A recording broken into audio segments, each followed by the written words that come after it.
Hello everyone, good morning. তো দেখো, first time আমি ম্যাঙ্গো পিকেল, যেটা আমরা যেটা আমের আচার বলি। তো এই যে প্রথমে গুড়টা, এখানে ভেলি গুড়, এটা কী গুড় বলে তোমরা জানি না, আমরা সে ভেলি গুড়েই বলে। তো গ্রেট করে নিলাম, কারণ থেতো করলে সেরকম গলতে একটু দেরি হয়ে যায়, ওই জন্য গ্রেট করে নিলে ভালো হয়। আর আখের গুড় এখানে পাওয়া যায় না। আর এই যে এটা ধনে, তার সাথে নিয়ে নিলাম পাঁচফোড়ন, জিরে, মৌরি দিলাম, তার সাথে জোয়ান দিয়েছি, আর অল্প সর্ষে। আমি দেখেছি আমার মাকে, তো সর্ষে দেয় আর জিরে দেয়। সর্ষে দিলে ভালো স্মেল হয় বলে। আর ফার্স্টে ধনেটা ভেজে নিতে হবে, কারণ ধনেটা একটু বড় আছে। আর এইগুলো তারপরে আস্তে আস্তে করে তাড়াতাড়ি হয়ে যায়, ওই জন্য তোমার হালকা করে ভেজে নিলাম। আর যে চিলি ফ্লেক্স ছিল, মানে শুকনো লঙ্কাগুলোই আমি গুঁড়িয়ে রেখেছিলাম, সেগুলোই দিয়ে দিয়েছে। ওগুলো একটু হালকা করে ভেজে দিলাম। আর এখানে দেখো গুঁড়ো করে নিয়েছি।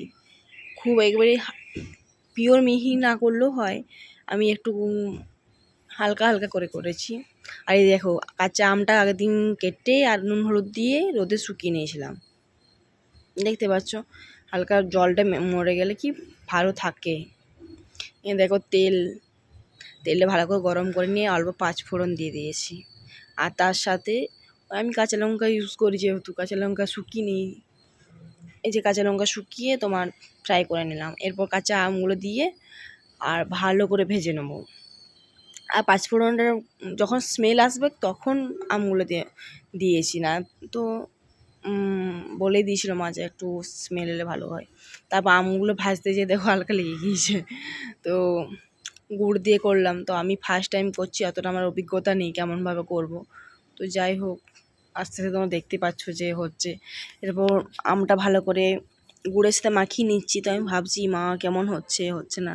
তো এই ভাবতে ভাবতে ভাবতে ভাবতে তো আস্তে আস্তে চিনা ফুটলে কালারটা চলে আসছে। গুড়টা অল্প কম হয়ে গিয়েছিলো, লাস্টে আমি আবার দিয়েছি। দেখতে পাচ্ছ ফুটছে। আর প্রচুর মানে গুড় দিয়েছিলাম, তো একটু ঝোল টাইপের হয়ে গিয়েছিলো। তো ওটা মারতে একটু টাইম লাগলো। তো দিয়ে একটু গরম হওয়ার পরে আমি মশলাটা দিয়ে দিলাম, গুঁড়ো করা মশলাটা।